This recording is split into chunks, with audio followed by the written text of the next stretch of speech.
Characters in gacha games are generally split into different tiers. These tiers tell you the general power level of the character and how good they probably are. The higher the tier, the better the character. The lower the tier, the worse the character. Generally speaking, of course. Some games use letter grades to represent the tiers, with B being the lowest level, A being one level up and S being the best. Or maybe that's SS. Or SSS. Or SSSSSS. Seriously though, do gacha game developers not graduate from elementary school? Don't they know that there are letters below B? They don't have to cram more S's at the end. Just start from a lower baseline instead. Other than letters, another popular way to differentiate characters is with stars. The more stars a character has, the better they are. Arknights uses such a star system, with 6 stars being the best, and 1 star being the worst. Although I would fight anyone who dares to call the robots of Arknights bad. 6-star characters are inherently supposed to be better than their lower star counterparts. And if you've been playing the game since launch like I have, you'll find that your main team starts becoming filled with 6-star operators. And maybe 1 or 2 5-stars to fill some niche roles. Because what's the point of using a lower rarity operator when you could just throw Suitor into the field and one-shot the enemies? Why would you use Executor when you have Chen Alter? One is objectively worse than the other. And the only reason you'd ever use the lower rarity operators is because the combination of colored pixels form a figure that you personally find extremely endearing. A common symptom of the waifu over meta disease. But when you bring your low rarity waifus or husbandos into the newest events, you realize that your brain is simply not giant enough to beat the stages with them. You can only watch them helplessly die over and over again with great gnashing of teeth. So you resort to consulting the elder god of Arknights and pull up a Kyostin V guide. And when you realize you can't even emulate his low rarity operator clears, you ultimately resort to busting out your Silverash and Saria. But there is just one low rarity operator in Arknights that utterly rejects this notion of more stars being better. This operator is a staple in many endgame players' teams and is almost 100% irreplaceable. You may swap out your 6-star operators with others, but this one operator is not going anywhere anytime soon.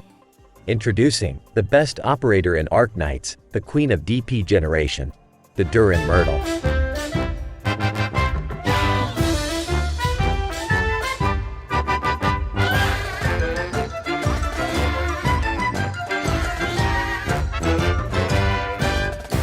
Now Myrtle is invaluable to any team composition because of one thing.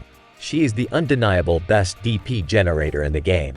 Siege, Texas, Saga? None of them even come close to the sheer amount of DP that Myrtle can produce. And since a Vanguard's job is primarily to create DP for your team, it is no surprise why Myrtle is so valuable.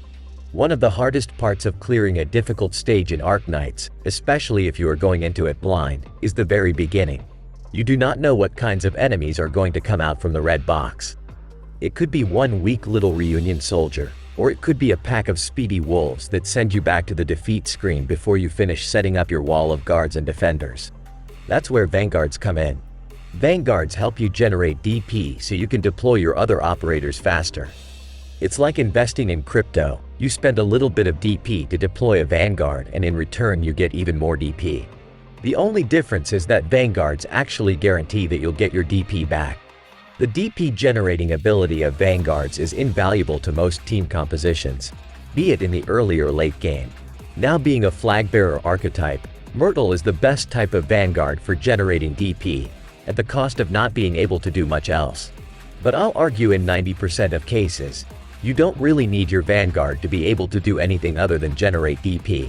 If you want more DPS, might as well generate DP and then deploy a guard or caster who can out-DPS any Vanguard.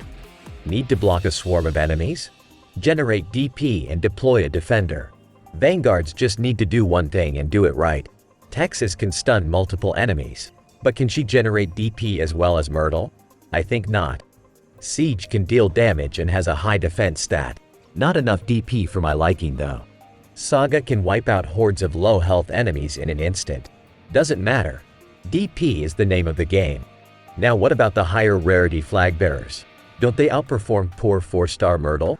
Salich the 6-star flag bearer sacrifices DP generation for other effects. Not to mention the cost of her skills are higher, meaning it'll take a longer time for her to get the DP we need. Elysia might generate more DP than Myrtle on average, but he's not a cute Durin operator who uses a tablecloth attached to a pole to fight. Not to mention it's harder to obtain him as a 5-star character and to get potentials for him. I rest my case. And if you have a bagpipe as well, then you have, in my opinion, the best combo in the game. You don't even need to actually deploy bagpipe onto the field. Just let her chill and relax as you use her passive to deploy Myrtle the moment the battle begins. And you can even cast her skills faster too. Thus, you'll be able to deploy and start charging your Thorn skill 3 in no time. In conclusion, if you have a Myrtle but you're not using her, what is wrong with you? Get her to E2M3 ASAP. Thanks for watching. If you liked the video, please consider subscribing and hitting that like button. See y'all in the next video.